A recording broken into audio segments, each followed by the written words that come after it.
Assalamualaikum warahmatullahi wabarakatuh. Sahabat-sahabat semua, Alhamdulillah jumpa lagi dalam video Pak Haji di YB Channel Tim Pejuang Rakyat. Hari ini Pak Haji bersama dengan Datuk Zahrin, orang yang hebat, blogger yang hebat. Hari ini Pak Haji nak bertemu ramah dengan Datuk Zahrin mengenai isu program Belima yang baru-baru ni berlangsung di Langkawi. Jadi tak nak buang masa, Pak Haji terus nak bertanyakan dengan Datuk Zahrin. Okay, Datuk, apa pendapat Datuk dan pandangan Datuk tentang program 5 yang baru-baru ni berlangsung di Langkawi? 5 yang berlangsung sekarang di Langkawi adalah kesinambungan apa yang diperbuat oleh pandangan jauh Tun Dr. Mahathir Mohamad waktu dia jadi Perdana Menteri. Dan kalau kita lihat bahawa 5 ini lebih merupakan tempat berkumpulnya pembekal-pembekal senjata di seluruh dunia yang nak menjual senjatanya di rantau Asia Tenggara ini. Pada saya agak aneh jugalah bila berlakunya seperti mana kita lihat PMX Anwar Ibrahim datang merasmikan 5. Mungkin dia lupa sejarah bahawa 5 ini adalah permata Tun Dr. Mahathir Mohamad, dan dia diketahui umum tidak berapa berkenan dengan Dr. Mahathir, dan Dr. Mahathir hanya tinggal gigi lagi, dia masih lagi menghina Tun Dr. Mahathir, mencerca dan sebagainya lah. Pada saya, kalau saya dah tak suka orang, apa buah tangan orang tu saya tak nak pergi. Ya? Patutnya penlima tu dirasmikan oleh Zaid Abidi, level dia. Kerana kita tengok bahawa 5 ni tidak mendatangkan apa-apa hasil kepada negara kita. Khasnya dalam segi perkara yang boleh membantu industri pertahanan kita. Pada saya, selagi Kementerian Pertahanan ni penuh dengan rasuah, para jeneral masih lagi terlibat dalam membekalkan senjata, dia tidak akan mendatangkan faedah kepada angkatan tentera kita.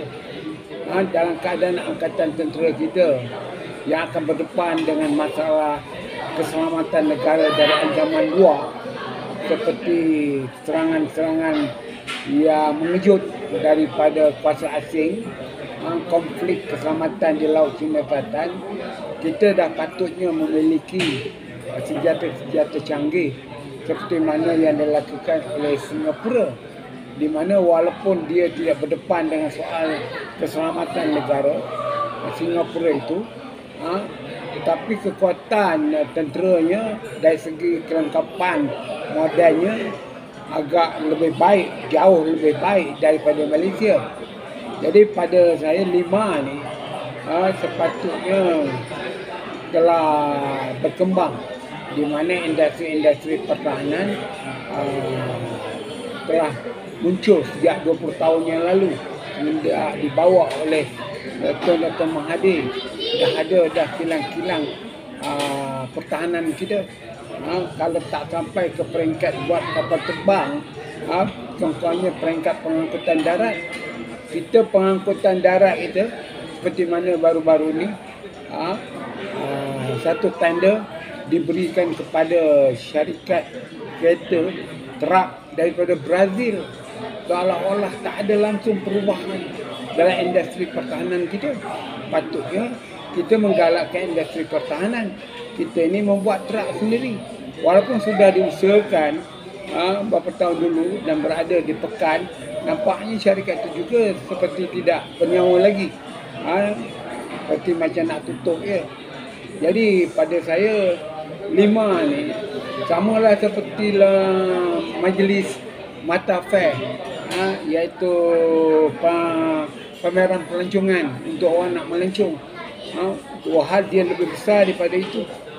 Sepatutnya masih inilah kerajaan menilai setiap keperluan senjata kita dalam menggerakkan, dan kita sedia maklum bahawa kilang senjata kita pun banyak yang jadi gajah putih.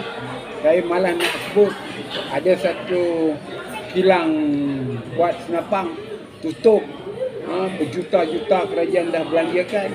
Patutnya kerajaan tawarkan kepada peserta 5 tu untuk ambil alih kilang buat senjata tu. Tak salah saya di kawasan Negeri Selangor ni.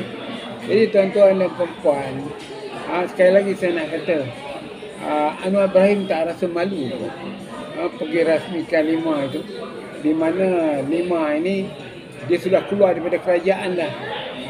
Dia dah dipecat, diwujudkan oleh Tuan Dr. Mahathir. Kalau agak dia berjiwa besar dalam ucapan dia, antara lainnya menyebut bahawa 5 ini walaupun bersilih kerajaan akan tetap diteruskan. Kita menghargai mereka-mereka yang telah mengadakan pameran 5 ini, bukan saja bagi tujuan pelancongan, tetapi bagi tujuan mengembangkan teknologi. Contohnya sekarang berapa ramai pihak Tibet pergi berjumpa dengan pemain industri pertahanan ini untuk nak menghantar budak-budak lepasan SPM yang tak masuk universiti untuk jadi pelajar Tibet di industri pertahanan. Sama ada kalau perlu di luar negara, entahlah dia. Kan tak ada juga.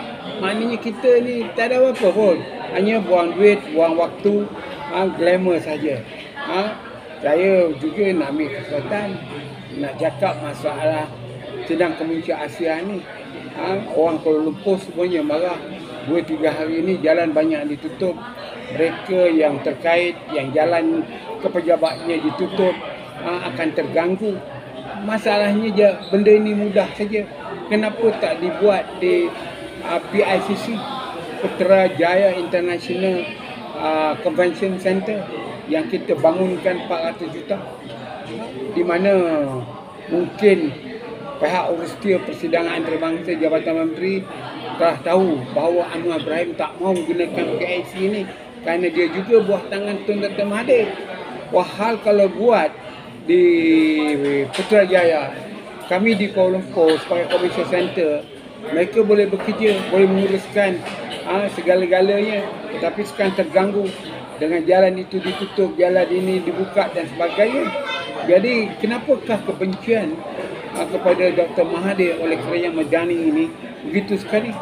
PIC itu dibuat bukan untuk Dr. Mahathir, untuk negara ini. Gunakanlah. Kalau nak kata soal hotel, di Putrajaya pun banyak juga hotel mewah. Kalau pembesar yang datang itu tak mau hotel di Putrajaya, hotel di Kuala Lumpur, pakailah hotel di Kuala Lumpur tu.